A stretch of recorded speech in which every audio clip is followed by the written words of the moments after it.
Bismillah, Assalamualaikum. Selamat datang kembali di Fakta Sejarah dalam kisah Jeruan Mata, kisah horor dari Pulau Dewata, Bali, yang ditulis oleh Yura Hatake @Hatake Yura. Jangan keluar saat sandikala, atau kau tidak akan selamat. Latar sebuah desa berkabut di Bali tahun 1999. Ini dia selengkapnya di Fakta Sejarah.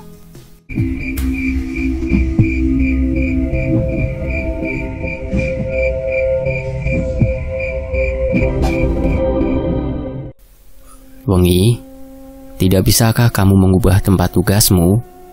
Seorang pria dengan uban di rambutnya menatap sendu kepada putri semata wayangnya. Tidak bisa, Pak, cicit Wengi. Setelah mendapat surat tugas, Wengi mengetahui kalau dia akan bertugas menjadi bidan di sebuah desa terpencil di Bali. Ya, Wengi memang asli Bali. Tapi desa yang dia tuju adalah desa yang sangat jauh jaraknya dari kota. Dan tentu fasilitasnya tidak akan memadai. Walau di dalam hati terasa berat, namun ini adalah tugas mulia. Wengi harus kuat. Sore hari, gadis itu memasukkan barang-barangnya ke dalam koper.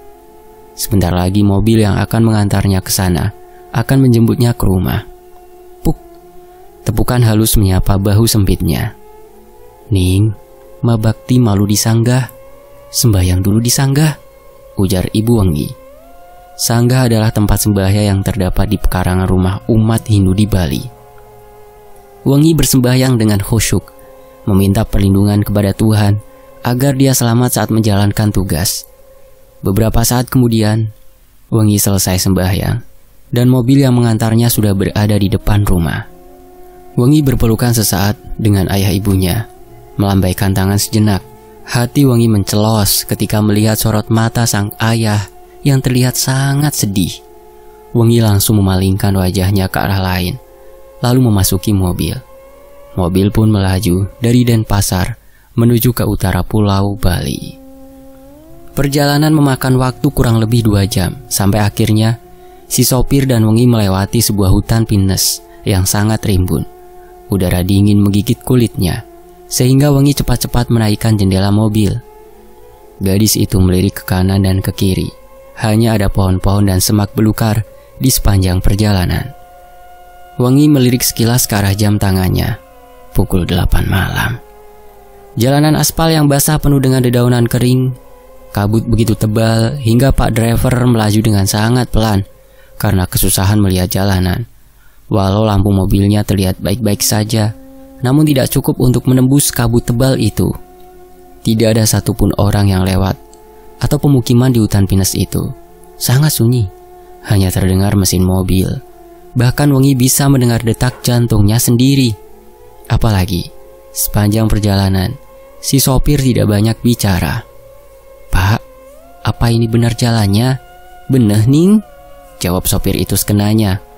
Karena laju mobil yang pelan, Wengi bisa memperhatikan kalau di beberapa tempat yang dilaluinya, tepatnya di bawah beberapa pohon, ada tugu atau pelinggih yang di atasnya penuh dengan sesajen. Ada juga sebuah pohon beringin besar yang batangnya dililit oleh kain hitam putih bercorak kotak-kotak seperti papan catur. Sebagai orang Bali, Wengi sudah memahami kalau itu adalah bentuk penghormatan kepada ciptaan Tuhan, seperti pohon besar yang memberi oksigen serta air, sehingga orang-orang tidak bisa sembarangan menebang pohon dan lebih menekankan untuk menjaga kelestariannya. Jalanan yang basah dan berkabut itu berkelak-kelok. Semakin ke dalam, jalanannya makin sempit. Sopir tiba-tiba mengerem mendadak, membuat Wengi hampir terperosok ke depan. Ada apa, Pak? Pekik Wengi sambil kepalanya melongok ke arah depan. Ada lipi ning, ada ular nak, jawab si bapak pelan. Lantas kembali melanjutkan perjalanannya. Wengi menahan nafasnya sejenak. Dia mulai merasa takut. Beberapa saat melewati jalan berkelok, mereka melewati hutan bambu yang sepertinya ada jurang di sampingnya. Dan di tengah jalan hutan bambu itu, mobil tiba-tiba berhenti. Ada apa, Pak? Tanya Wengi dengan cemas. Mungkin ada yang rusak di depan. Diam di sini dulu ya, nak, jawab sopir itu kemudian keluar. Jujur, Jantung Wengi berdetak sangat cepat karena hutan bambu ini terlihat sangat misterius dan gelap. Batang-batang bambu saling bergesek karena tertiup angin, menghasilkan bunyi-bunyi aneh. Kreot, kreot. Wengi melihat ke arah kanannya yang merupakan gugusan bambu. Sekilas dia melihat bayangan hitam besar yang melesat di sela-sela pohon bambu.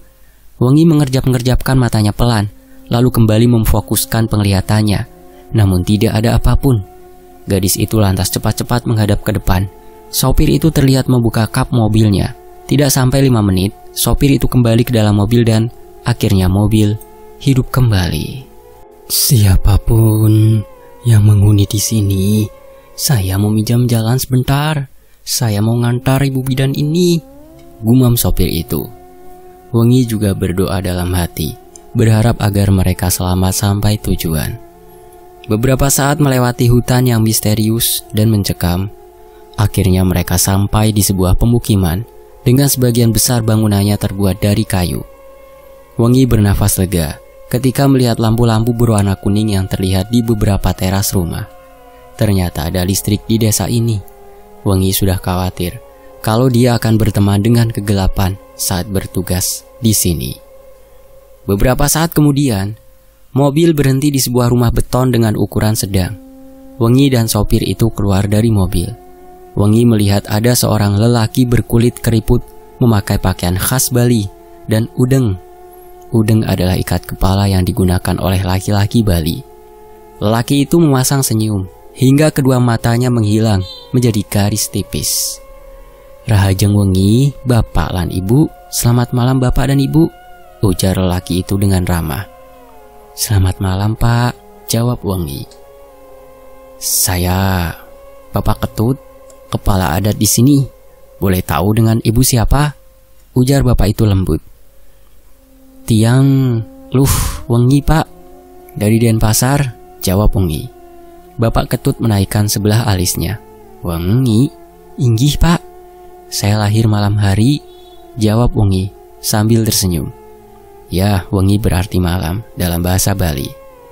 Bapak Ketut mengangguk lantas mempersilahkan Wengi untuk masuk ke dalam. Wengi cepat-cepat masuk karena udara begitu dingin. Bahkan kabut masih menyelimuti sampai di sini. Wengi baru saja ingat kalau dia belum mengambil kopernya. Namun sebelum dia keluar, si sopir sudah membawakannya koper itu. Wengi berterima kasih. Sedetik kemudian, si sopir pamit untuk kembali lagi dan meninggalkan Wengi seorang diri di sana. Gadis itu duduk di sebuah tempat duduk kayu. Di tangannya kini sudah ada segelas air jahe yang dibuatkan oleh Bapak Ketut. Terima kasih Bu Wengi sudah mau bertugas di desa kami. Kami sangat membutuhkan tenaga kesehatan seperti Anda. Semoga kamu betah di sini anak. Bapak Ketut kembali melempar senyum. Sudah tugas saya Pak. Ngomong-ngomong, apa saya akan bertugas di sini atau ada bangunan khusus puskesmas? Bangunan khusus puskesmas belum ada. Rumah saya ini bisa digunakan sementara. Lagian juga, rumah saya ini tidak dihuni. Ini sebenarnya rumah punya anak saya, tapi anak saya sudah pindah ke kota. Jelas Bapak Ketut, menyebabkan Wengi mengangguk. Ibu Wengi, ngomong-ngomong, sebelum bertugas, saya ingin menyampaikan suatu hal. Intonasi bicara Bapak Ketut yang tadinya ceria, sekarang berubah menjadi serius, membuat suasana menjadi sesak. Mata abu-abu orang tua itu menatap tajam mata coklat milik Wengi. Apa itu Pak? Wengi menaruh gelas itu di atas meja di depannya. Perhatiannya fokus pada orang tua itu. Kamu tidak boleh keluar saat sandikala, kecuali sangat penting atau benar-benar perlu. Bu Wengi kan orang Bali, jadi pasti sudah paham kan? Ujar Pak Ketut. Wengi menganggukkan kepalanya singkat. Sandikala adalah waktu pergantian siang atau malam, sekitar pukul 6 sore sampai jam 7 malam. 3 menit kemudian, Bapak Ketut pamit dari sana. Kalau ada apa-apa, panggil Bapak saja ya. Bapak ada di seberang jalan sana. Bapak Ketut menunjuk rumah besar yang terbuat dari kayu tepat di seberang jalan. Inggih Pak, suksme, terima kasih, jawab Wengi sambil tersenyum. Bapak Ketut kemudian benar-benar pergi dari rumah itu. Ketika akan menutup pintu, Wengi melihat ada seorang wanita berpakaian adat Bali sedang berdiri di bawah pohon besar. tepat di seberang jalan, menatap Wengi dengan pandangan yang sulit diartikan. Wengi mencoba tersenyum, namun tidak dibalas oleh wanita itu, membuat Wengi mengendikkan dua bahunya acuh lalu menutup pintu. Di sisi lain, pagi pukul 7, Wengi keluar dari rumah itu sambil menenteng sebuah tas yang berisi peralatan medis seadanya. Rencananya gadis itu mau berkeliling desa untuk memperkenalkan dirinya. Siapa tahu juga ada warga yang sakit sehingga dia bisa membantu. Matahari sudah bersinar cerah, namun udara masih tetap dingin. Untung saja Wengi membawa jaket tebal. Dia mulai melangkahkan kakinya ke arah jalanan. Di sebelah kanan dan kiri ada banyak pohon jeruk, pisang, dan kopi. Di jalanan juga Wengi berpapasan dengan anak-anak yang sedang bermain tojagan. Tiba-tiba Wengi mendengar ada suara tangisan wanita, dan beberapa warga keluar dari rumahnya dan menuju ke arah suara tangisan yang berasal dari salah satu rumah. Wengi pun bergegas dan mengikuti kemana warga pergi. Wengi melihat ada seorang ibu-ibu yang menangis kencang di depan sebuah kandang hewan. Sampai dia lesehan di tanah dengan pakaian berdebu dan rambut berantakan. "Sapinya! Sapinya!" teriak ibu itu. Beberapa warga dan Wengi melihat ke arah kandang. Gadis itu membelalakan matanya ketika melihat sapi terbujur kaku dengan luka di perutnya. "Bah, ini jeroannya pasti hilang," ujar salah satu pria. "Sudah beberapa hari ini ada kejadian ini terus," seorang wanita berbisik di belakang Wengi. "Ada apa ya?" tanya Wengi. "Beberapa hari ini kasus hewan dengan jeroannya yang hilang terus berlanjut. Ada sesuatu yang memakannya, tapi kami tidak tahu apa itu. Anehnya, si pemakan ini hanya memakan jeroan ternak saja. Dia tidak mau memakan bagian tubuh yang lain." Jelas wanita itu membuat Wengi menahan nafasnya sejenak. Rumornya, yang memakan ternak warga ini adalah siluman. Tapi tidak jelas juga. Tidak ada yang pernah melihat makhluk itu. Dan biasanya kejadian ini terjadi di bulan-bulan tertentu. Lalu kejadian berhenti begitu saja. Lalu beberapa tahun lagi dimulai kembali. Tapi kami tidak pernah tahu kapan mulainya sampai ada korban ternak seperti ini, lanjut wanita muda itu. Glup. Wengi menelan ludahnya kasar. Desa tempatnya bertugas tidak baik-baik saja. Teringat kembali ekspresi ayahnya yang sendu ketika Wengi akan pergi. Sepertinya ayahnya itu sudah mempunyai firasat kurang baik sejak kepergian Wengi ke desa itu.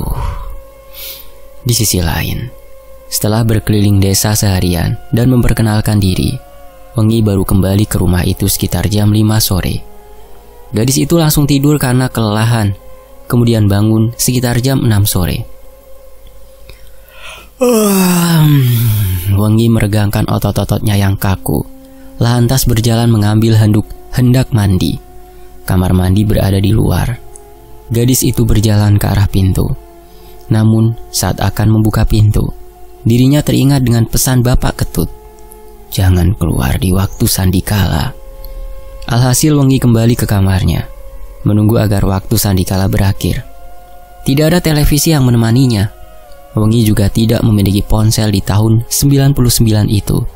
Jadi gadis itu mengambil buku tentang kebidanannya, membacanya untuk membunuh waktu di kesunyian malam.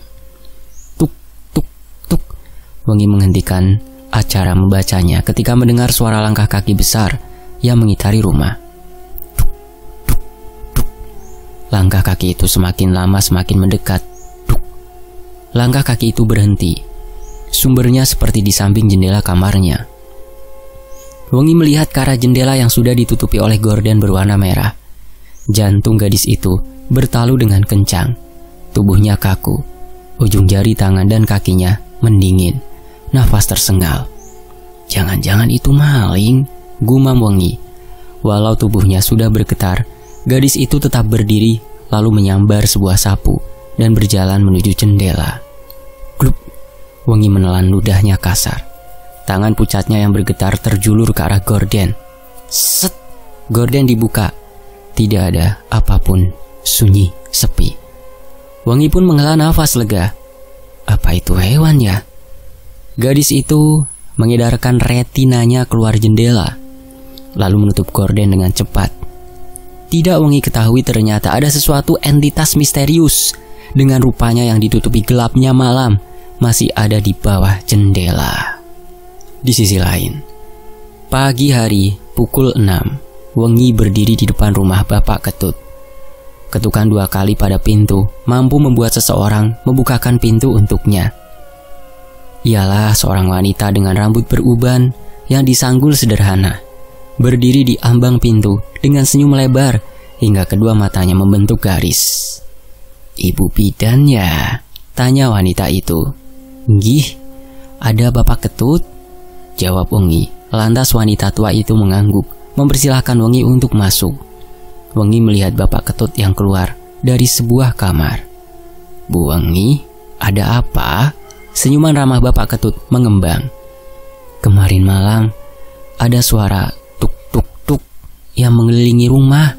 Pas tengah malam juga ada suara begitu. Kira-kira itu apa ya, Pak?" jelas Wengi. Wengi melihat raut wajah Bapak Ketut yang menegang. Namun sedetik kemudian kembali tersenyum. "Oh, jangan khawatir, Bu. Itu sepertinya anak sapi yang suka lancong ke pekarangan rumah," jawab Pak Ketut dengan cepat. Wengi menaikkan sebelah alisnya. Setidaknya kalau itu benar-benar anak sapi, kenapa saat langkah kaki sapi itu berhenti di dekat jendela?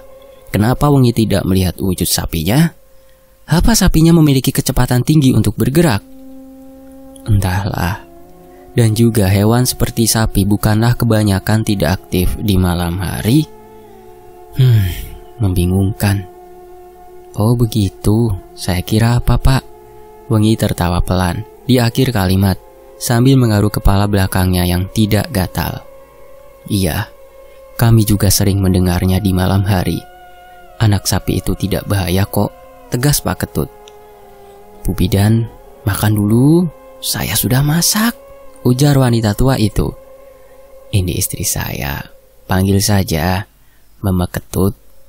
Pak Ketut menunjuk istrinya yang sedang meletakkan beberapa piring di atas meja. "Meme" dalam bahasa Bali berarti ibu. Mohon maaf kalau saya salah ejaannya, koreksi ya. Meme. "Oh, Mama Ketut, aku tidak lapar. Lain kali saya minta. Terima kasih ya," ujar Wengi. Lantas gadis itu cepat-cepat pamit dari rumah Pak Ketut. "Ada yang tidak beres," gumam Wengi sambil menyeberang jalan. Sementara itu di rumah Pak Ketut, Mama Ketut terlihat menatap suaminya dengan mata yang bergetar. "Jangan-jangan itu adalah makhluk katuk-tuk," ujar Mama Ketut. "Mungkin saja itu makhluk katuk-tuk, tapi jangan bilangin ke Ibu bidan supaya dia tidak pulang. Siapa nanti yang mengobati warga yang sakit?" ujar Bapak Ketut. Lantas beliau kembali masuk ke kamarnya. Sementara dari jendela dapur, Mama Ketut menatap sedih ke arah rumah yang dihuni oleh Wengi. Di sisi lain, di waktu dini hari pukul 3, ketukan pintu dengan ritme cepat membuat Wengi terbangun dari tidur lelapnya. Kaki-kakinya melangkah cepat ke arah pintu. Walau sempat menendang kaki meja yang membuat jari kelingkingnya berdenyut. Ceklek. Wengi melihat sepasang suami istri muda. Si istri menggendong seorang bayi. "Bu bidan, tolong sebentar, anak saya panas." Si ibu berbicara dengan suara bergetar, menyebabkan Wengi cepat-cepat menyuruh sepasang suami istri itu masuk. Wengi mengeluarkan peralatan medisnya, memeriksa bayi yang memiliki anting di kedua telinganya itu dengan cekatan. Sedetik kemudian, Wengi mengangguk singkat, paham dengan diagnosa yang ada di kepalanya. Jari-jari lentiknya lantas mengambil sebuah sirup dengan kotak berwarna merah. "Berikan sirup ini 3 kali sehari ya," ujar Wengi lembut, menyebabkan kedua suami istri itu mengangguk. "Bu bidan tinggal sendirian di sini ya?" ujar ibu muda itu. Wengi mengangguk sebagai jawaban. "Bu bidan hati-hati ya. Kalau ada apa-apa tinggal minta bantuan orang sekitar sini." Ibu itu berujar pelan. Mata hitamnya menatap mata coklat milik Wengi dengan tatapan awas, menyebabkan Wengi menaikkan sebelah alisnya. "Memangnya ada apa ya, Bu?" tanya Wengi hati-hati. Suami istri itu saling berpandang sejenak. Lalu detik berikutnya menatap Wengi berbarengan. Yang penting, Bu Bidan jangan keluyuran waktu sandikala. Bapak muda itu menggendong bayinya dan mereka berdiri. Terima kasih Bu Bidan, kami pulang dulu ya. Ibu muda itu menyerahkan beberapa lembar uang pada Wengi lalu berbalik duluan, diikuti oleh suaminya. Sedangkan Wengi hanya menggaruk kepala belakangnya yang tidak gatal. Ada apa sih di desa ini? Gumam Wengi dalam hati. Wengi seperti dihadapkan oleh teka-teki dengan sejuta arti. Menangkap gelagat orang-orang di desa ini juga mengantarkannya pada rasa tidak nyaman. Mereka semua baik, namun dalam mata mereka seperti terselaputi oleh kegelisahan dengan penyebab yang masih misterius. Wengi lantas mengantar suami istri itu keluar rumah. Mereka terlihat berjalan ke arah utara sambil si bapak muda membawa senter. Wengi memperhatikan kemana suami istri itu pergi. Namun lama-kelamaan keberadaan mereka hilang tertelan kabut malam. Wengi hendak menutup pintu, namun dirinya melihat seorang wanita berpakaian adat Bali sedang berdiri di seberang jalan, tepatnya di bawah pohon. Wanita yang sama dilihatnya ketika Wengi sampai pertama kali di sini. Wanita dengan wajah datar, tanpa ekspresi. Dan untuk apa dia berdiri di tengah malam berkabut seperti ini? Apa yang dilakukannya? Blam! Wengi langsung menutup pintunya dengan cepat. Di sisi lain, setelah melayani beberapa warga yang datang berobat dari pagi hingga sore, malam ini Wengi rebahan di kasur. Gadis cantik itu memejamkan matanya, ingin sekali segera menyusul alam mimpi. Sedetik kemudian, matanya kembali terbuka lebar. Aku belum mandi, pekik Wengi. Tubuhnya langsung menggelinjang bangun, lalu menyambar handuk serta alat mandi yang terletak di samping meja. Dia keluar dan berjalan ke arah kamar mandi. Sejenak, Wengi melihat ke segala arah. Bulan dan bintang ditelan gelapnya awan hitam. Kelap-kelip di langit bukanlah bintang, namun seperti petir, tapi tidak ada hujan. Di sekeliling desa begitu sepi, sama sekali tidak ada orang yang lewat. Hanya beberapa anjing yang melolong bersamaan, membuat Wengi bergidik ngeri. Desa terlihat misterius dalam balutan kabut malam. Pohon-pohon seakan berbisik satu sama lain ketika angin menerpa mereka. Tiba-tiba, Wengi merasa ada sesuatu yang memperhatikannya. Namun ketika melihat ke segala arah, tidak ada siapapun. Cuma perasaanku saja. Gumam Wengi lalu cepat-cepat masuk ke dalam kamar mandi. Wengi mulai menanggalkan pakaiannya, menggantungnya di paku yang tertancap di tembok, hingga dia benar-benar telanjang sekarang. Lantas jari-jari lentiknya menyentuh gagang kayung. Bluk. Wengi menahan nafasnya ketika mendengar bunyi seperti kelapa jatuh tepat di samping kamar mandi. Mungkin itu memang kelapa, hibur Wengi dalam hati. Walau kenyataannya, dia tahu kalau tidak ada pohon dengan buah apapun yang tumbuh di sekitar kamar mandi ataupun pekarangan rumah. Gadis itu cepat-cepat melakukan kegiatan mandinya, hingga beberapa saat kemudian dia selesai, kembali memakai pakaiannya, dan keluar dari kamar mandi dengan wajah yang masih basah dengan air. Sejenak, Wengi celingak-celinguk ke kanan dan ke kiri, berharap menemukan sesuatu yang jatuh tadi. Namun, karena keadaan gelap, dia tidak melihat apapun. Masih dengan sikap awas, jantungnya berdebar ketika kembali merasa diawasi. Namun hanya gelap malam yang mengintai. Detik berikutnya, Wengi berlari masuk ke dalam rumah, mengunci kamar rapat-rapat. Tepat setelah memasuki kamar, mata coklat madunya melihat ke arah jam. Pukul 19:04. Di sisi lain, Wengi berjalan-jalan kembali. Dia ingin menjelajah sekiranya ada apa saja di desa ini. Jalan-jalan menggunakan sepeda ontel di sore hari sangat menyejukkan. Tidak seperti di Denpasar yang panas dari pagi sampai pagi. Wengi terus mengayuh sepedanya sambil menikmati pemandangan matahari terbenam di balik bukit. Langit berwarna jingga dengan bias warna ungu membuat sunset sangat cantik di desa dengan udara dingin ini. Ais! Wengi mendecih ketika menyadari rantai sepedanya lepas dari tempatnya. Gadis itu menjongkrak sepedanya, lalu menunduk melihat rantai yang sudah terurai ke bawah. Wengi tidak bisa membenarkan rantai seperti ini. Gadis itu celingak-celinguk ke kanan dan ke kiri, berharap ada orang yang bisa dia mintai tolong.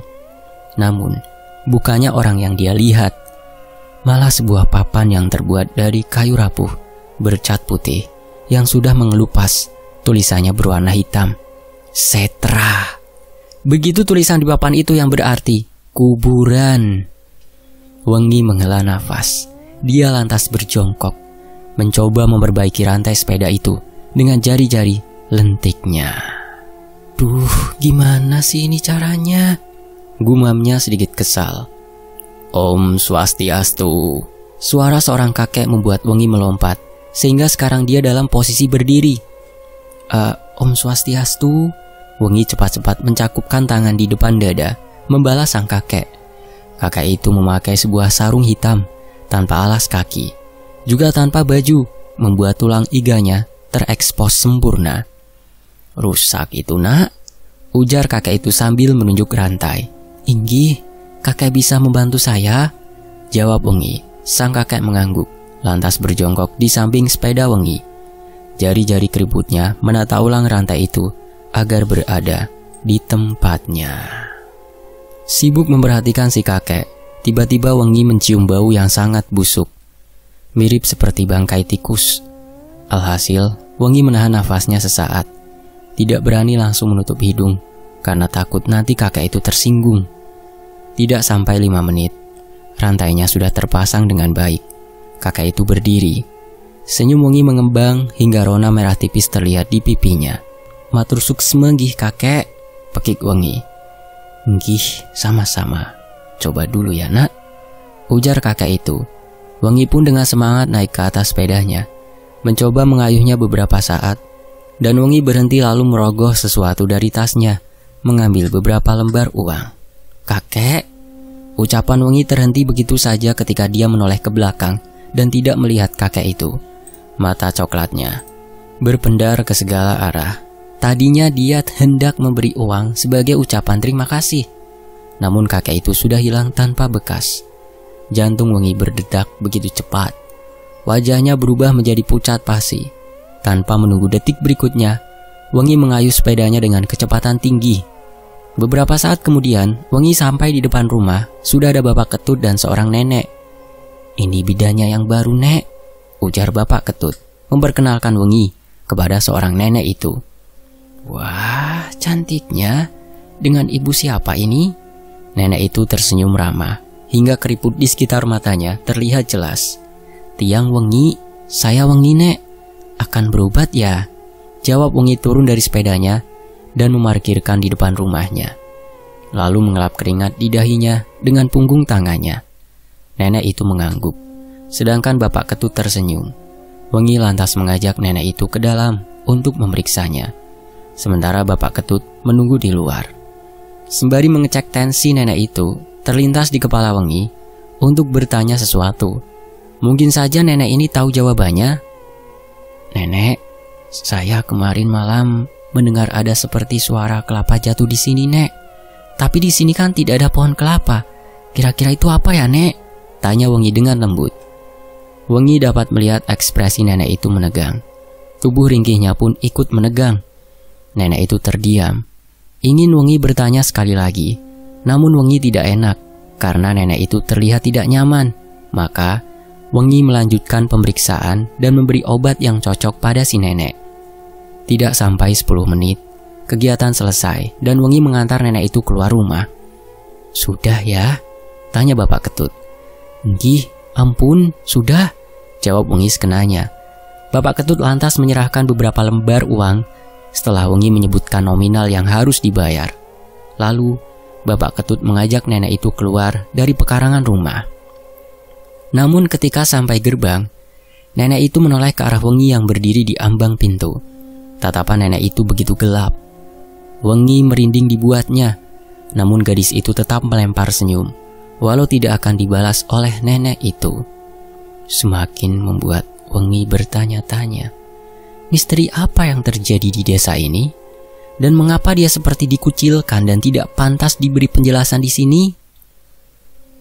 Sementara itu, di sisi lain, Wengi mengetuk pintu rumah Bapak Ketut dengan cepat.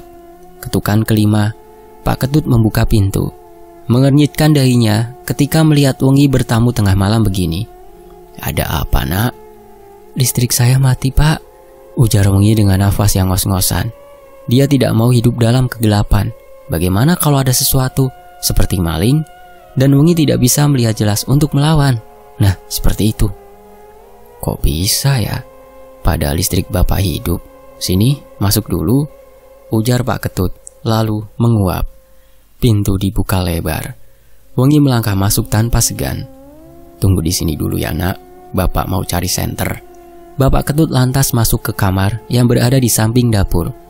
Wengi sibuk memperhatikan seisi rumah Bapak Ketut, sampai mata coklatnya memfokuskan pada kamar di sudut ruangan. Pintu itu terbuka sedikit dan ada tangan putih pucat yang menyembul dari dalam memegang sisi pintu.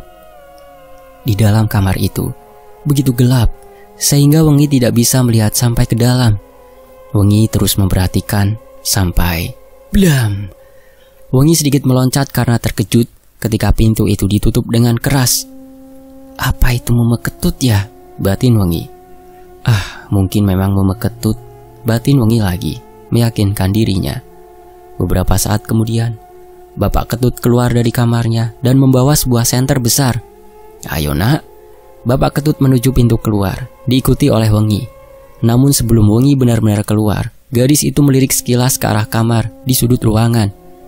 Matanya membulat ketika melihat bercak darah yang ada di depan pintu kamar itu. Padahal tadi tidak ada, batin Wengi. Gadis itu lantas menggeleng sesaat. "Mungkin aku salah lihat," ujarnya dalam hati dan mengendikkan kedua bahunya. Malam pukul 11. Wengi tidak bisa tidur. Beberapa kali ia memejamkan matanya, namun tidak bisa. Diperparah dengan suara ribut dari luar dan langkah kaki yang terdengar banyak dan terkesan buru-buru. Wengi segera bangkit dari kasurnya dan menuju jendela. Gorden dibuka. Wengi menyipitkan matanya ke arah jalanan. Di sana ada banyak orang yang berjalan. Mereka membawa obor dan juga sebuah peti yang diiring oleh warga itu. "Ada orang meninggal ya?" gumam Wengi, lalu dia kembali ke atas kasurnya, menggulung diri dengan selimut karena setiap malam pasti terasa dingin di sini. Suara orang-orang itu sudah menghilang.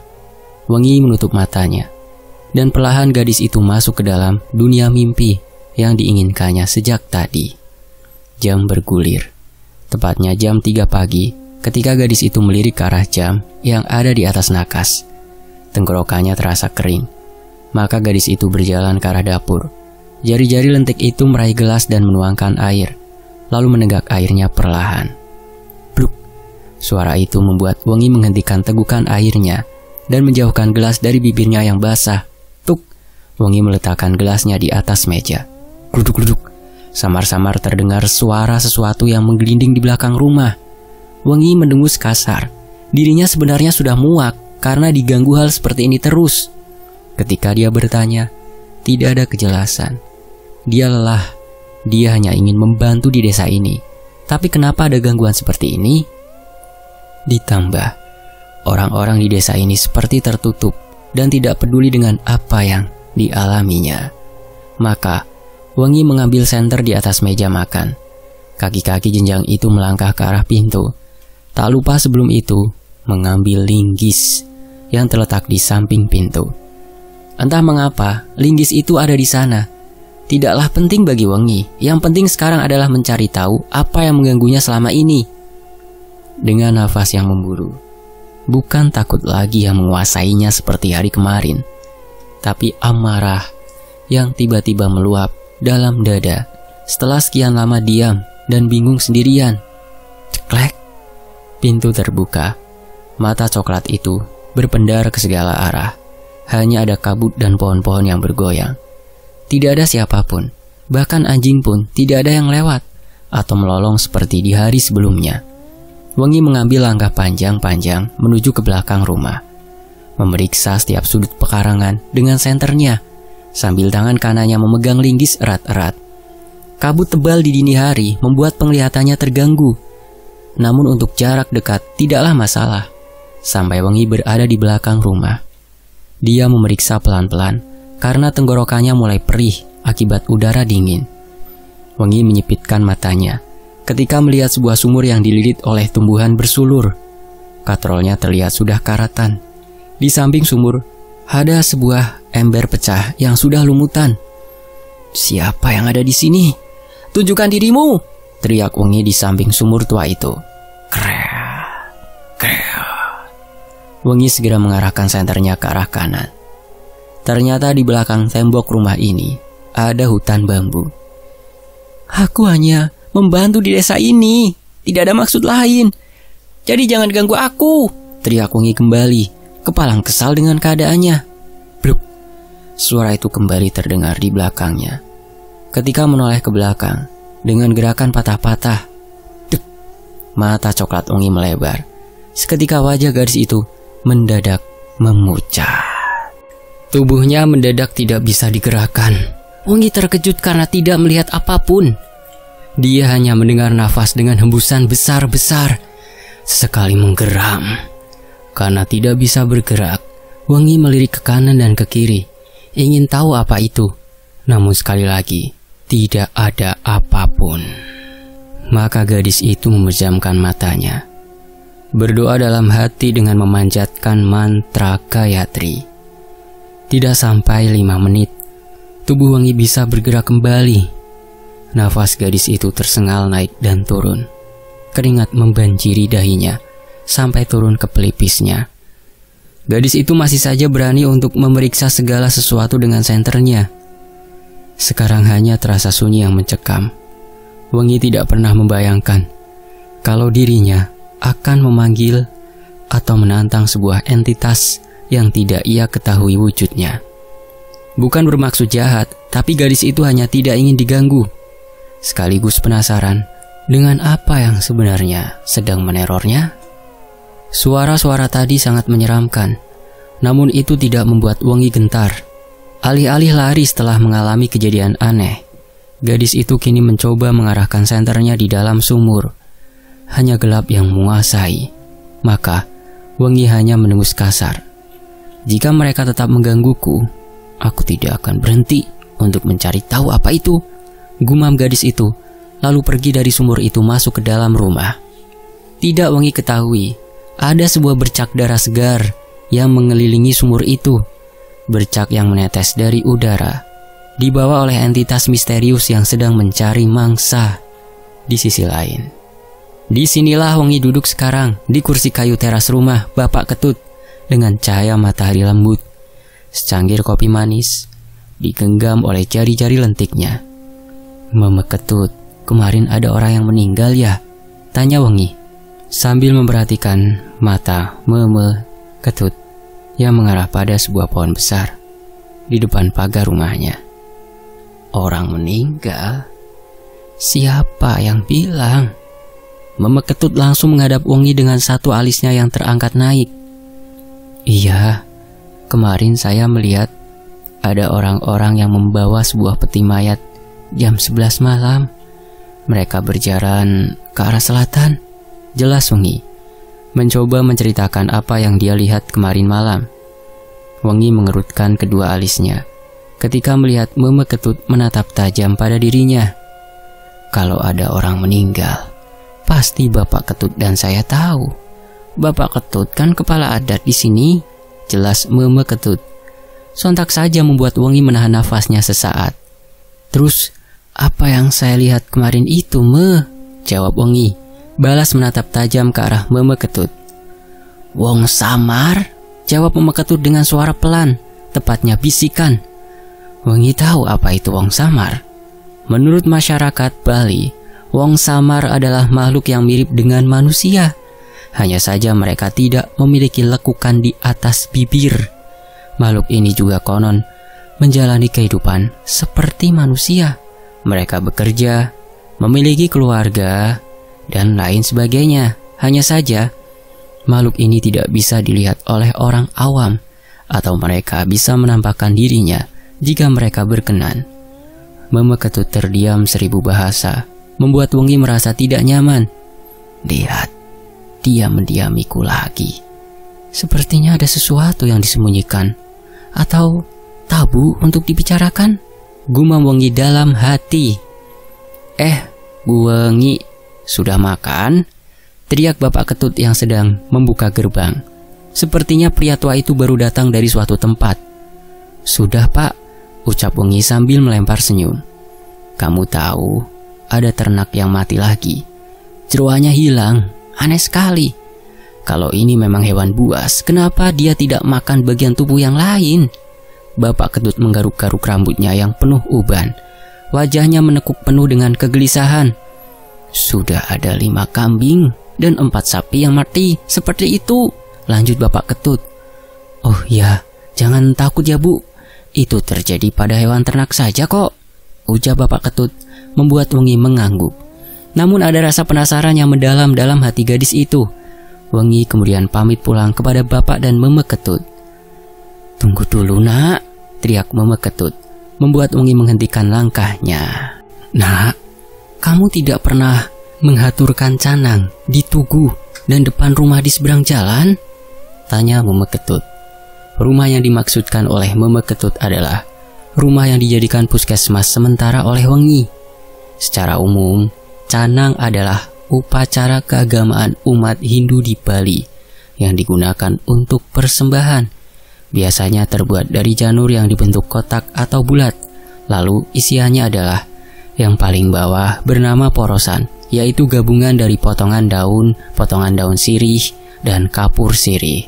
Lalu di atasnya dihiasi dengan bunga dan juga wadah lengis atau potongan janur kecil. Wengi pun menjawab dan hanya menggeleng. Iya, dia tidak pernah menghaturkan canang sedari dia sampai di sini. Sementara Meme Ketut menghela nafas pelan. Kesini nak, akan kuberikan canang. Meme Ketut kemudian masuk ke dalam rumah, diikuti oleh Wengi di belakangnya. Wanita tua masuk ke dalam dapur, sedangkan Wengi berdiri di tengah-tengah ruang tamu.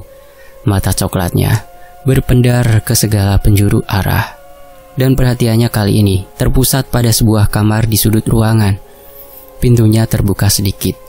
Wengi menyipitkan matanya.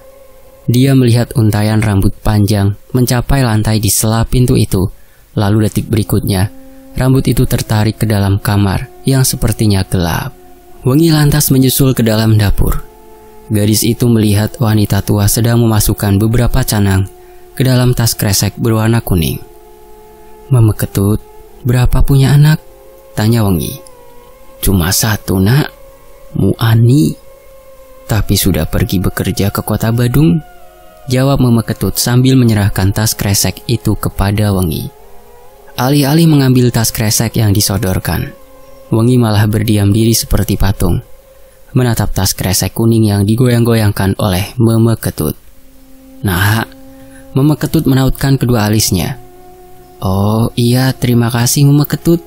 Wengi menggelengkan kepalanya sekilas, lalu segera mengambil tas kresek yang berada di Meme Ketut. Lalu gadis itu cepat-cepat keluar dari rumah Meme Ketut. Wengi menyeberang jalan tanpa melihat ke kanan dan ke kiri. Mereka punya anak 1 laki-laki. Mungkin itu anggota keluarganya yang lain, gumam Wengi. Di sisi lain, sore ini Wengi sudah selesai mengaturkan canang di tugu pekarangan dan juga depan rumahnya. Baru saja dia akan melepas kamben atau kain yang meliliti dari pinggang ke bawah itu. Ada seorang pemuda yang datang dengan luka robek di tangannya. Tanpa melepas kainnya lagi, Wengi segera mengobati pemuda itu. Katanya dia terkena sabit saat mencari rumput untuk sapinya. Luka melintang di telapak tangannya sampai Wengi harus menjahitnya. Untung saja tidak terkena urat nadinya. Fokus menjahit lukanya, terlintas pertanyaan di pikirannya. Beli, Bapak Ketut, kepala adat di desa sini, punya saudara perempuan ya? Atau anggota keluarga perempuan yang tinggal bersamanya di seberang jalan sana? Tanya Wengi hati-hati. Setauku, Bapak Ketut punya 2 anak, 1 laki-laki dan 1 perempuan. Dan mereka berdua katanya tinggal di Badung. Yang laki kerja dan yang perempuan sedang berobat karena sakit. Jadi setauku, perempuan yang tinggal satu-satunya bersama Bapak Ketut adalah Meme Ketut. Memangnya ada apa Bu Bidan? Jelas pemuda itu. yang mana membuat Wengi menghentikan aktivitas menjahitnya. Kepalanya sedang berkecamuk. Mama Ketut bilang kalau dia punya 1 anak, sedangkan pemuda ini bilang Mama Ketut punya 2 anak. Tunggu, ada apa ini?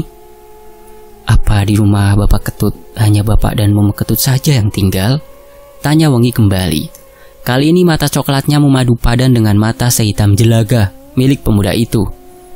Pemuda itu hanya mengangguk. Nah, rambut siapa yang Wengi lihat tadi di sana? Mama Ketut tidak punya rambut sepanjang itu. Gadis itu menggelengkan kepalanya sesaat lalu kembali fokus menjahit luka. Wengi bangun jam 6 di pagi hari, langsung mengambil handuk yang tergantung di belakang pintu dan berjalan keluar rumah untuk menuju kamar mandi.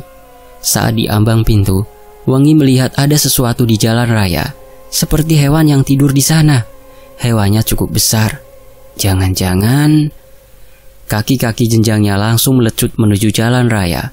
Mata coklat itu membulat ketika melihat seekor anak sapi dengan darah yang mengucur dari perutnya membasahi jalan raya. Apa dia ditabrak?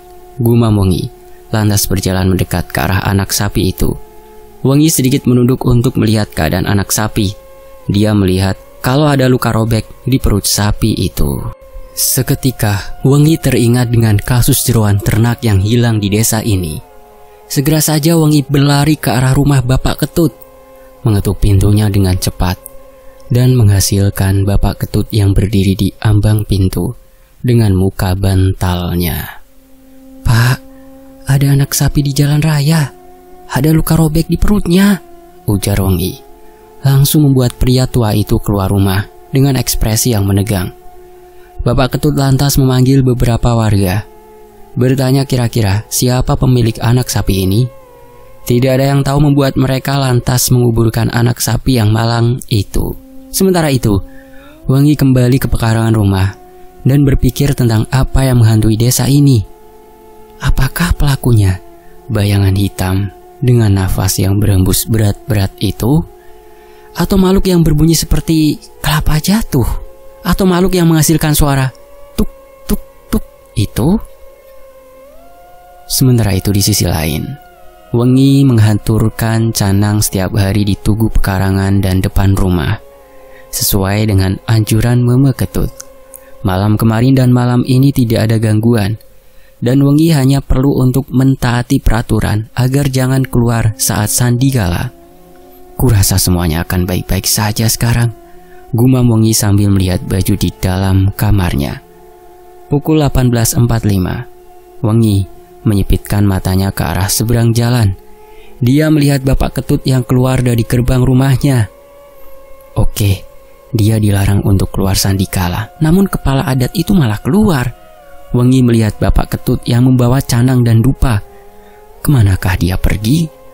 Rasa penasaran membuat Wengi untuk bangkit dan keluar diam-diam dari rumahnya, mengikuti Bapak Ketut secara rahasia. Wengi tidak peduli dengan sandikala. Toh, Bapak Ketut juga keluar. Rasa penasaran lebih besar daripada rasa takutnya sekarang. Wengi bersembunyi di balik pohon-pohon besar di samping jalan raya. Hampir pukul 7 malam. Udara semakin dingin, dan kabut di desa itu semakin tebal, menyebabkan Wengi sedikit kesusahan untuk melihat sosok Bapak Ketut yang berjalan dengan sangat cepat di depan. Suasana desa itu sangat sepi, mirip seperti desa mati. Bapak Ketut memang terlihat menyimpan sesuatu di balik senyum ramahnya. Apalagi dengan kejadian Wengi melihat rambut panjang misterius di salah satu kamar di rumah Bapak Ketut itu. Pasti ada misteri yang disembunyikan oleh kepala adat itu. Sukses mengikuti Bapak Ketut tanpa membuat Bapak Ketut curiga, Wengi berhenti mengikuti Bapak Ketut ketika melihat orang tua itu masuk ke kuburan. Sandikala membawa canang ke kuburan. Setelah melihat Bapak Ketut masuk ke dalam kuburan lalu hilang ditelan kabut, Wengi masih terdiam di balik pohon. Jantungnya berdetak dengan sangat cepat. Dia tidak berani untuk mengintip Pak Ketut sampai ke kuburan. Kalau dia berubah menjadi leak, aku bisa bahaya, gumam Wengi. Gadis itu lantas balik kanan. Dek. Jantung Wengi terasa jatuh ke usus. Ketika berbalik, dia langsung bersih tatap dengan Mama Ketut yang hanya berjarak 3 meter di depannya. Ekspresi Meme Ketut mengeras. "Ngapain di sini?" Nada bicara Meme Ketut yang biasanya ramah berubah menjadi dingin dan tidak bersahabat. Glup, Wengi menelan ludahnya kasar. Tenggorokannya terasa kering. Dia harus menjawab apa? Wengi hanya menggeleng. Sementara Meme Ketut terlihat menatap tajam ke arah Wengi. Wanita tua itu terlihat sangat menakutkan dengan sebuah sesajen yang berada di tangannya. "Tidak boleh ikut campur kamu, manusia dari daerah lain," ujar Meme Ketut dengan tatapannya yang semakin gelap dan mengerikan, membuat Wengi langsung pergi dari tempat itu tanpa menoleh ke belakang lagi. Beberapa saat kemudian, Wengi sampai di rumahnya. Dia mengunci pintu dan masuk ke dalam kamarnya. Apa yang mereka lakukan? Jangan-jangan mereka adalah pelaku di balik jeroan-jeroan hewan yang hilang itu? Gumam Wengi sambil memegang dada kirinya, di mana jantungnya berdetak dengan sangat cepat. Memikirkan bagaimana beraninya dia mengikuti Pak Ketut saat waktu terlarang atau waktu sandikala, membuat gadis itu mengeluarkan keringat dingin. Namun, akibat keberaniannya itu, dia memiliki suatu petunjuk yang mengobati rasa penasarannya. Wengi membuka sedikit gorden di jendela kamarnya, ingin melihat apakah kedua orang tua itu akan pulang atau tidak. Beberapa jam Wengi memantau kediaman Bapak Ketut. Sedikit susah karena kabut yang tebal. Namun gadis itu tidak menemukan mereka datang ke rumah. Daripada berdiri di samping jendela, Wengi akhirnya kembali ke atas tempat tidurnya. Namun matanya tidak mau memejam. Gadis itu melirik jam di sampingnya. Hampir pukul 12:30 malam. Seperti biasa, suasana begitu sepi dan sunyi. Bahkan tidak ada anjing yang melolong. Krudek-krudek. Wengi menajamkan pendengarannya. Suaranya seperti agak jauh. Jadi bukan dari sekitar pekarangannya. Krudek-krudek. Suara terdengar semakin keras. Seperti bunyi gerbang. Apa Pak Ketut yang pulang ya? Gumam Wengi. Dia lantas kembali bangun dari tempat tidurnya, lalu berjalan ke arah jendela, mengintip dari sana. Mata coklat milik Wengi membelalak lebar. Seseorang dengan rambut yang sangat panjang berantakan, berpakaian kebaya Bali. Wanita itu tampak mengguncang-guncang gerbang dari dalam. Sepertinya dia ingin keluar. Siapa itu? Krudek-krudek-krudek. Wanita itu kembali mengguncang gerbang dengan kuat. Tunggu. Wengi menyipitkan matanya, memperhatikan kebaya Bali yang dipakai wanita itu.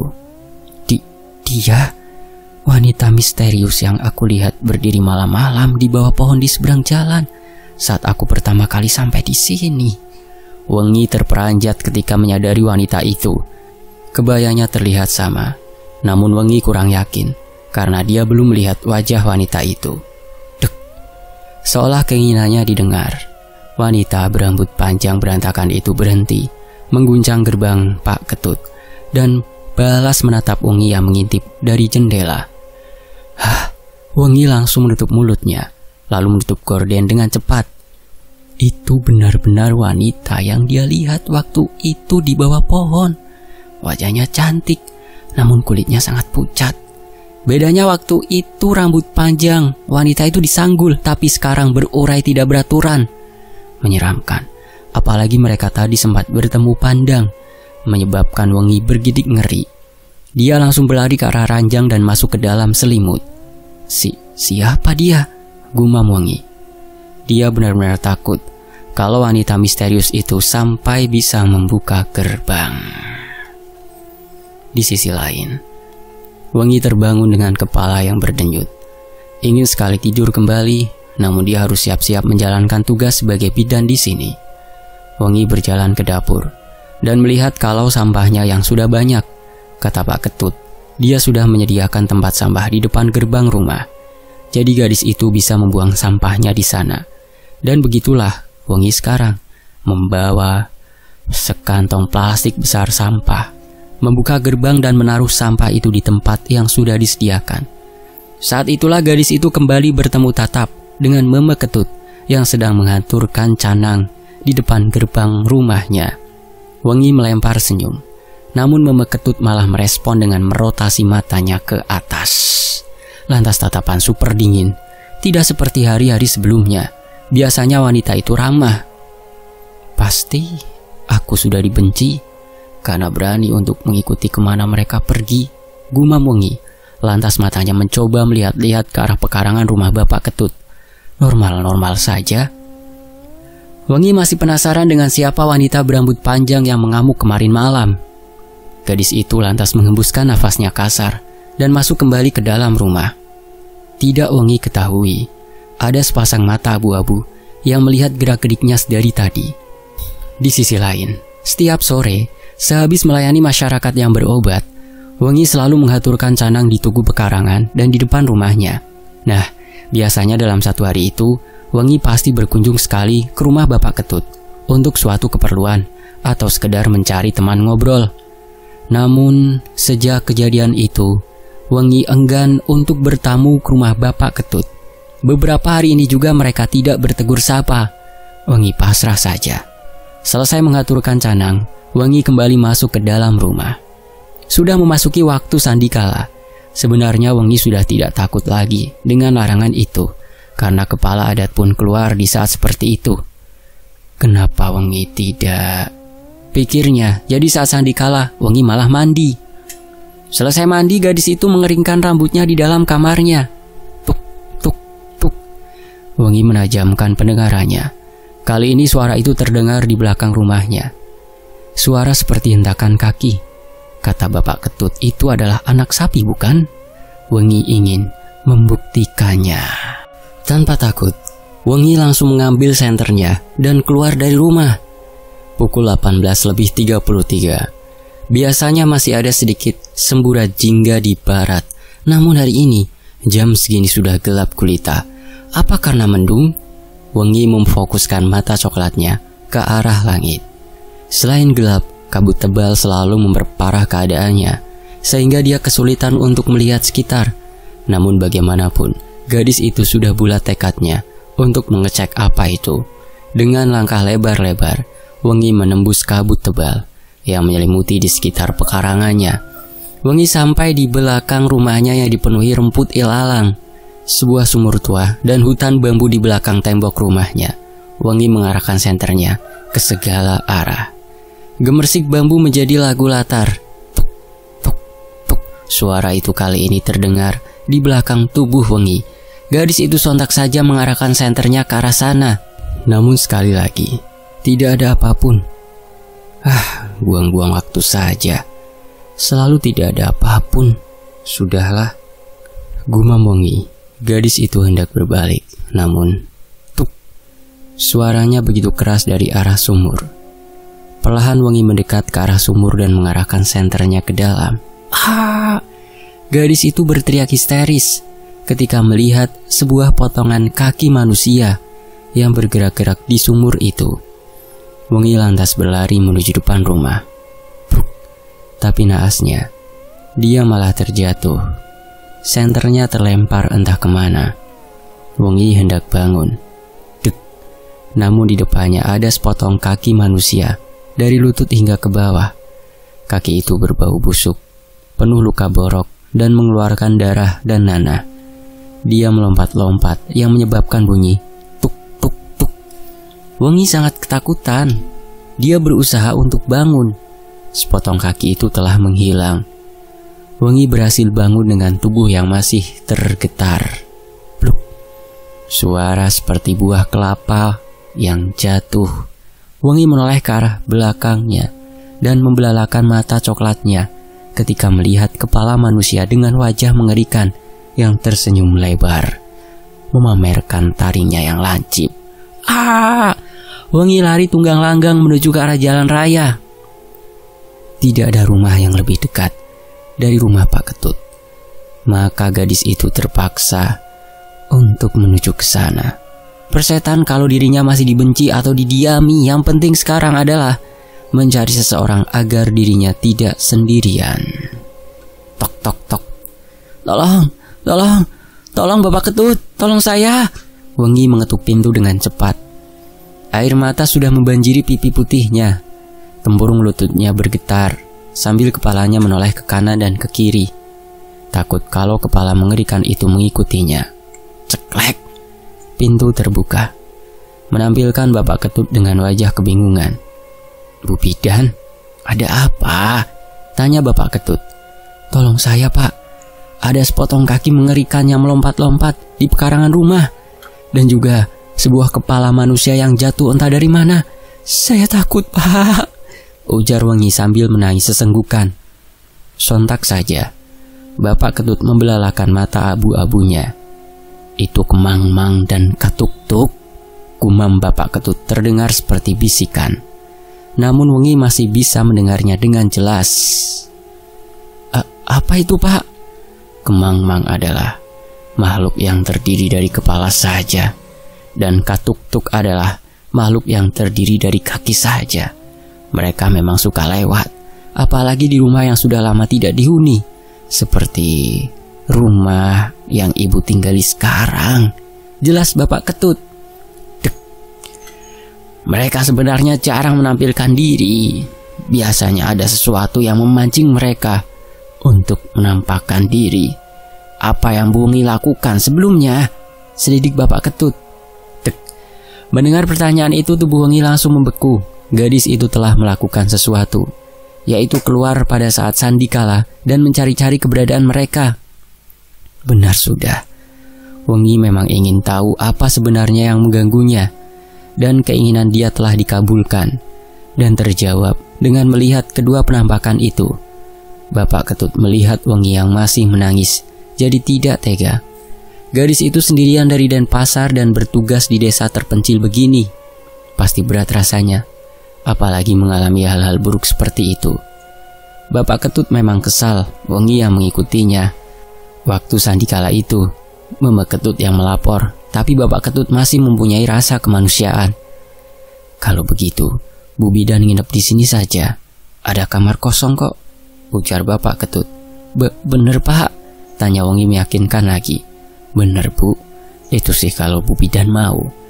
Kasihan saya kalau Bu Bidan ketakutan sendirian di sana." Wengi lantas berterima kasih pada Bapak Ketut dan masuk ke dalam rumah Bapak Ketut itu. Di sana dia bertemu dengan Mama Ketut yang sedang memotong-motong janur di ruang tamu untuk dibuat sebagai canang. Wanita tua itu sama sekali tidak melihat ke arah Wengi. Mama Ketut fokus dengan janur yang ada di tangannya. Wengi menghela nafas. Mama Ketut kesal. Itu juga karena perbuatannya. Perbuatan mengikuti diam-diam itu adalah tidak baik. Maka saat Wengi berdiri di ruang tamu, berkata, "Bapak dan Mama Ketut, saya minta maaf waktu itu saya lancang mengikuti kalian menuju Setra. Saya hanya penasaran. Saya sungguh minta maaf atas perbuatan saya," ujar Wengi sambil menunduk. Walau masih ada pertanyaan yang mengganjal di kepala tentang perihal apa yang dilakukan Bapak dan Mama Ketut di Setra waktu sandikala ini. "Tidak apa-apa, Nak. Wajar kamu penasaran. Tapi lain kali kamu tidak boleh melakukan itu ya," jawab Pak Ketut. "Baik, Pak." Wengi mengangguk. Gadis itu kemudian melihat ke arah Mama Ketut yang masih saja terdiam dan menganggap dia tidak ada di sana. Sepertinya wanita tua itu belum bisa memaafkannya. Wengi menghela nafas. Apa boleh buat? Yang penting dia sudah meminta maaf. "Bu Bidan mau nginep di sini," katanya dia melihat kemang-mang dan katuk-tuk di rumah seberang. "Kasihan dia sendirian di sana," jelas Pak Ketut kepada Mama Ketut. Namun wanita tua itu tetap terdiam seribu bahasa. Bapak Ketut menghembuskan nafas kasar. Jika tidak keselak seperti ini, Wengi tidak akan datang ke sini. Gadis itu tidak memiliki pilihan lain. Dia hanya mengenal baik Mama dan Bapak Ketut di area itu. Jika dia meminta tolong pada orang lain, rasanya tidak enak, dan juga jarak rumah warga yang lain cukup jauh. Bisa-bisa Wengi pingsan. Ketakutan di jalan sebelum bisa minta tolong. "Ya sudah, Nak, ayo ikut Bapak." Wengi lantas mengikuti Bapak Made menuju ke sebuah kamar. Jantung Wengi berdebar kencang ketika kamar yang dia tuju adalah kamar yang berada di samping kamar sudut ruangan yang waktu itu Wengi sempat melihat rambut panjang misterius dan jejak darah. Gadis itu ketakutan. Tapi masalahnya, Wengi tidak bisa protes tentang kamar yang akan dia tinggali. Rasanya tidak tahu diri. Apa dia kembali saja ke rumah seberang? Tidak. Itu lebih menyeramkan. Setidaknya di rumah Pak Ketut ada orang. Wengi harus bertahan. Semoga tidak ada hal-hal aneh yang dia lihat atau dengar dari kamar di sudut ruangan itu. Ini bagaikan keluar dari mulut harimau dan masuk ke mulut buaya. Sama-sama mengerikan. Wengi pun masuk ke kamar itu, lalu menutup pintunya. Kamarnya tidak besar dan tidak kecil, biasa-biasa saja. Mata coklat itu beredar ke segala arah. Ada ranjang kecil dengan sprei coklat bermotifkan batik. Sebuah lemari di sudut kamar dan sebuah kepala rusa yang menggantung di atas tempat tidurnya. Kapal rusa itu terlihat menyeramkan. Wengi memperhatikan kepala rusa itu dan menyentuh wajahnya. Wengi terperanjat ketika kepala rusa itu adalah kepala rusa asli. Wengi ingin memindahkan kepala rusa itu, namun dirinya tidak enak membuat repot Bapak Ketut. Alhasil Wengi memaksakan dirinya agar tidur di sana. Tidak ada pilihan lain. Wengi meneguk ludahnya kasar ketika mendengar suara wanita yang sedang bersenandung. Sepertinya itu bukanlah suara milik Meme Ketut. Pasti itu suara yang berasal dari kamar sebelahnya. Ada seorang di sana. Ada rasa penasaran yang membuncah, namun Wengi menguburkan niatnya dulu. Sekarang bukanlah waktu yang tepat. Di sisi lain, Wengi pagi ini berkeliling desa kembali dengan sepeda ontelnya, menghirup udara segar. Terlalu segar, begitu dingin hingga hidung Wengi terasa perih. Jaket berwarna hitam membalut tubuh langsing gadis itu. Wengi melihat ke arah kanan dan kirinya yang dipenuhi oleh tumbuhan jeruk, kopi, dan pisang. Apalagi pohon jeruknya, mereka berbuah sangat banyak dengan warna khas oranye yang sangat menggoda untuk dipetik. Namun, Wengi masih punya etika untuk tidak mencuri. "Stop, Bu Bidan, stop!" Seorang pemuda yang terluka waktu itu menghentikan laju sepedanya. "Ada apa ya?" tanya Wengi sambil menaikkan sebelah alisnya. Agaknya dia takut karena pemuda itu membawa sapi di tangannya. "Kakek saya sedang panas dingin. Baru saja saya akan ke sana," jelas pemuda itu. Membuat Wengi mengangguk. Wengi lantas diantar oleh pemuda itu ke rumahnya. Di sebuah rumah kayu sederhana, ada sebuah ruangan yang di dalamnya terdapat seorang pria tua yang tidur di atas kasur tipis. Wengi lantas masuk memeriksa kakek itu dan memberikannya obat yang cocok. "Kok kakeknya bisa panas begini? Habis hujan-hujanan atau bagaimana?" tanya Wengi kepada pemuda itu. "Kakek sakit karena memikirkan 2 sapinya mati 2 hari lalu. Bu Bidan pasti tahu kan rumor yang tersebar di desa ini." "Jeroan yang hilang itu ya?" jawab Wengi cepat. Pemuda itu lantas mengangguk. "Ngomong-ngomong, siapa namamu?" tanya Wengi. Ingin tahu karena mereka tampaknya seumuran, 25 tahunan. "Saya Anggapati, Bu Bidan." "Lalu Bu Bidan?" "Saya Wengi. Ngomong-ngomong saya mau tanya sesuatu, tapi jangan bilang siapa-siapa ya. Nanti takutnya ada yang tersinggung." Wengi berbicara pelan sekali, hampir berbisik. Anggapati yang paham langsung menganggukkan kepalanya dan mengajak Wengi untuk keluar dari kamar sang kakek, menuju ruang tamunya yang sederhana. Tidak ada kursi, melainkan karpet kain tipis berwarna biru yang menutupi lantai yang terbuat dari tanah.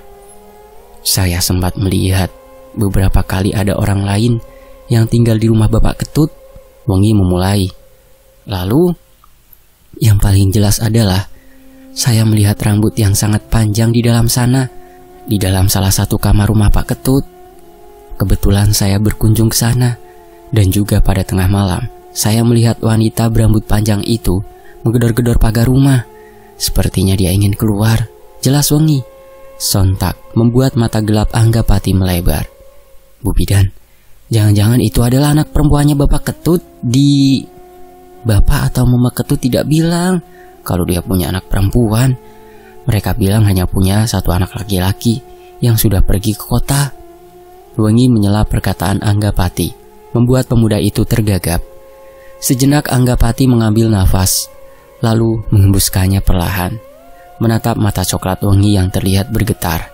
Anggapati paham yang dirasakan Wengi. "Bu Bidan, dengarkan aku dulu," ujar Anggapati lembut, membuat wajah tegang Wengi sekarang lebih rileks. Bu Bidan adalah orang luar. Jadi mungkin Bapak Ketut tidak mau Bu Bidan mengetahui sisi lemah mereka. Jeda sebentar, Anggapati meneguk ludahnya kasar. Agaknya percakapan ini menguras tenaganya karena menyangkut sesuatu yang disembunyikan oleh orang lain. Namun di sini, Anggapati akan mengungkapkannya. Agaknya kasihan melihat Bu Bidan ini kebingungan sendiri. Bapak dan Mama Ketut, seperti yang sudah saya bilang sebelumnya, mereka punya 2 anak. Aku kira dua-duanya berada di kota. Namun setelah mendengar cerita Bu Bidan, kurasa anak perempuannya itu dirawat di rumah sekarang. Jelas Anggapati. Dirawat? Wengi mengernyitkan dahinya. Iya, anak perempuan mereka sakit-sakitan, terkadang mengamuk, dan suka berkeliaran. Nah, itu sebabnya mereka menyembunyikan anak perempuan mereka agar tidak meresahkan warga. Lalu dia sakit apa? Katanya anak perempuannya itu ditumbalkan, tapi saya tidak tahu kebenarannya. Saya dengar-dengar dari gosip ibu-ibu, anak perempuan Bapak Ketut sering muntah darah sehabis mengamuk. Apa sudah pernah dibawa ke rumah sakit? Sudah Bu Bidan, tapi malah tambah parah saja, jelas Anggapati. Wengi sekarang sudah mendapat sedikit titik terang. Lalu bagaimana dengan misteri apa yang memakan jeroan-jeroan hewan itu? Dan mengapa makhluk itu hanya memakan jeroan? Wengi berusaha mencari informasi tentang misteri selanjutnya. Agaknya Anggapati adalah pemuda yang terbuka. Bu Bidan, kalau hal itu saya tidak tahu. Tepatnya di desa ini tidak ada yang tahu rupa atau apa yang memakan jeroan hewan itu. Padahal kejadian ini muncul setiap beberapa tahun sekali. Mungkin bisa dilakukan penyelidikan, namun hasilnya sia-sia dan tetap misteri, jelas Anggapati, menyebabkan Wengi mengangguk. Di sisi lain, tengah malam Wengi kembali tidak bisa tertidur. Hanya sekali saja dia berani menginap di rumah Bapak Ketut. Sisanya biarkanlah dirinya tidur sendirian di rumah ini. Menurut Wengi, anak perempuan Bapak Ketut yang disembunyikan itu lebih menakutkan ketimbang Kemangmang dan Katuk-tuk yang ditemuinya waktu itu. Ketika kantuknya mulai menguasai dirinya, tiba-tiba Wengi mendengar teriakan wanita yang melengking dari seberang jalan. Apa itu anak perempuan Bapak Ketut? Wengi duduk di pinggir kasur, mengingat-ingat apakah dia sudah mengunci pintu depan. Gadis itu mengangguk pasti. Dia sudah menguncinya. Suara anjing yang melolong kembali santer terdengar, menyebabkan Wengi kembali menggulung diri dalam balutan selimut, mendengarkan detak jantungnya yang begitu ribut. Untung saja kejadian ini tidak terjadi waktu dia menginap kemarin. Teriakan perempuan itu menghilang, digantikan dengan lolongan anjing. Wengi menghela nafas lega. Mungkin Bapak dan Mama Ketut sudah berhasil mengurung anaknya lagi. Kantuk yang tadi sempat hinggap dalam dirinya kembali terbang meninggalkan dirinya dengan kengerian desa ini. Tuk tuk tuk. Wengi terperanjat ketika mendengar suara pintunya yang seperti didobrak-dobrak dari luar. Nafas Wengi memburu, tubuhnya bergetar. Keringat sebiji kacang hijau mengalir di dahinya. Agaknya kalau itu manusia, bisa teriak bicara untuk minta tolong, bukakan pintu kan? Dan ketukannya boleh santai sedikit, bukannya malah mendobrak seperti polisi. Sial, Wengi tidak bisa berpikir lagi. Yang penting dirinya ingat kalau sudah mengunci pintu. Dobrakan makin keras terdengar.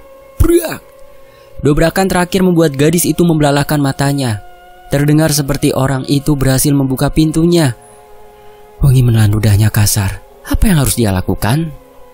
Satu-satunya ide yang muncul di otak kruh Wengi adalah bersembunyi di dalam lemari. Setelah suara dobrakan pintu itu, suasana sunyi. Kini Wengi sudah bersembunyi di dalam lemari, sambil mengintip di sela-sela pintu lemari. Gadis itu menutup mulutnya dengan kedua tangannya. Tubuhnya bergetar. Tiba-tiba telinga Wengi menangkap ada suara langkah kaki yang perlahan mendekat. Mata coklat Wengi membelalak. Di ambang pintu kamarnya, ada sesosok wanita memakai kebaya merah dan kain batik coklat. Rambutnya sangat panjang hingga menyapu lantai. Wajahnya tertutupi oleh rambut, dan kedua tangan wanita itu berlumuran dengan darah. Tidak salah lagi, itu anak perempuan Bapak Ketut. Dia tidak sakit, tapi gila. Wengi terus menutup mulutnya dengan kedua tangannya. tidak membiarkan isak tangisnya keluar sedikit pun. Wanita gila itu berjalan memasuki kamarnya, berkeliling ke sana kemari. Agaknya memang mencari keberadaan Wengi. Ketika wanita itu berada di depan lemari, Wengi dapat mencium bau amis dan pesing bercampur aduk. Shh. Pintu lemari dibuka oleh wanita itu. Mata Wengi dan wanita itu bersitatap. Ah! Wengi berteriak kencang, lalu mengumpulkan keberaniannya untuk mendorong wanita itu. Wanita itu oleng, set, namun tidak membuatnya jatuh. Malah diyakini bisa menarik rambut Wengi, menyebabkan Wengi kesakitan dan tidak bisa lari. Jangan ganggu aku, jangan ganggu aku. Wengi meronta histeris ketika melihat wajah wanita itu telah membusuk, berdarah, dan penuh nanah. Deweke jeleme campah, kamu manusia tidak bisa menghormati, ujar wanita itu dengan suara seraknya. Wengi tertegun sesaat, memikirkan apa yang selama ini dia lakukan. Pertama, melanggar aturan keluar sandikala. Kedua, mencari dan meneriaki entitas-entitas yang mungkin hanya kebetulan lewat di pekarangan rumahnya. Ah, lepas! Wengi dengan sekuat tenaga menarik rambutnya hingga rambutnya rontok berceceran. Wengi berusaha lari secepat yang dia bisa, tapi wanita itu mengejarnya hingga bruk. Wengi terjatuh tersandung kakinya sendiri di pekarangan rumah. Ah, gadis itu kembali berteriak ketika kakinya ditarik oleh wanita itu dan digigit. Duak! Sekuat tenaga, Wengi menendang wajah wanita yang tampak membusuk itu. Usahanya berhasil. Gadis itu lantas lari dengan terpincang-pincang. Ada pikiran untuk menggedor bapak dan ibu Ketut, namun mereka dari tadi terdiam saja dan membiarkan anaknya itu kabur dari rumah. Apa bapak dan mama Ketut sedang celaka? Maka dari itu, pilihan Wengi adalah lari ke pemukiman yang paling dekat di sebelah utara. Tolong! Tolong! Teriak Wengi dengan suara serak dan parau. Anjing-anjing menggonggong dirinya dengan sengit. Beberapa warga keluar, kemudian memasang ekspresi kebingungan ketika melihat Wengi menangis dengan wajah ketakutan. Nak, kenapa Bu Bidan? Hah, kenapa? Seorang ibu tergopoh-gopoh menghampiri Wengi.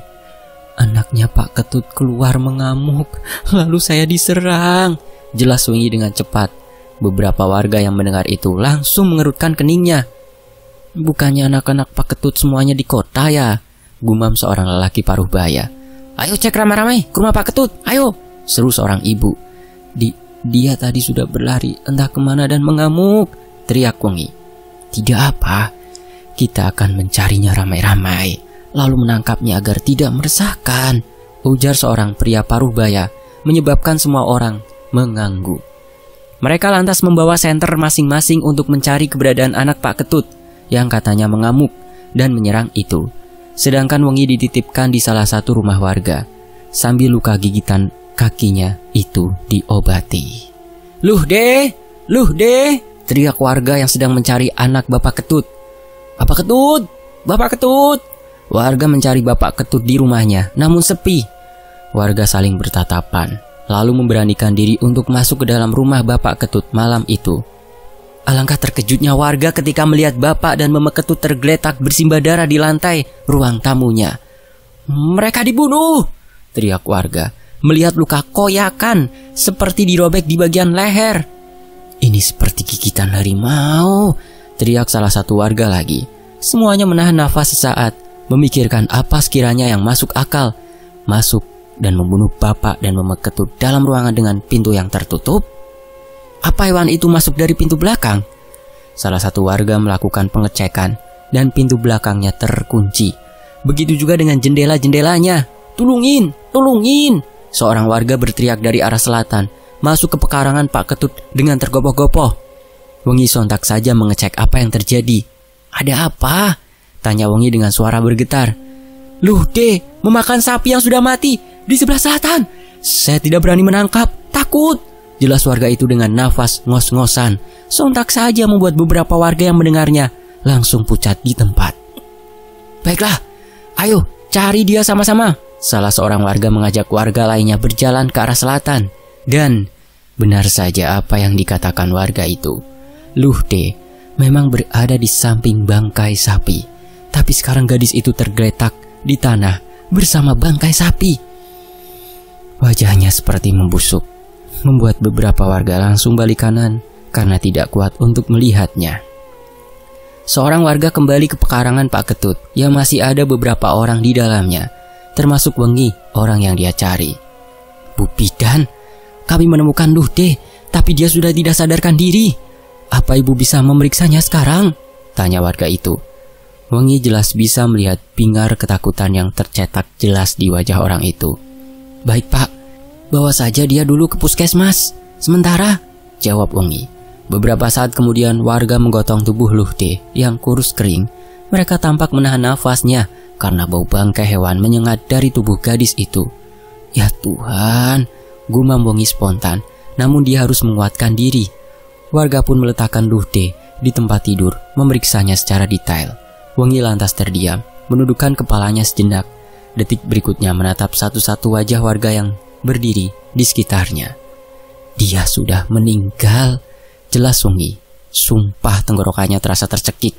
Kenapa gadis ini mengalami hal ekstrim seperti ini? Memakan sapi? Tubuh kurus kering dengan wajah seperti itu. Kenapa orang tuanya tidak mengobatinya dan membiarkannya mendekam di rumah dengan kondisi separah ini?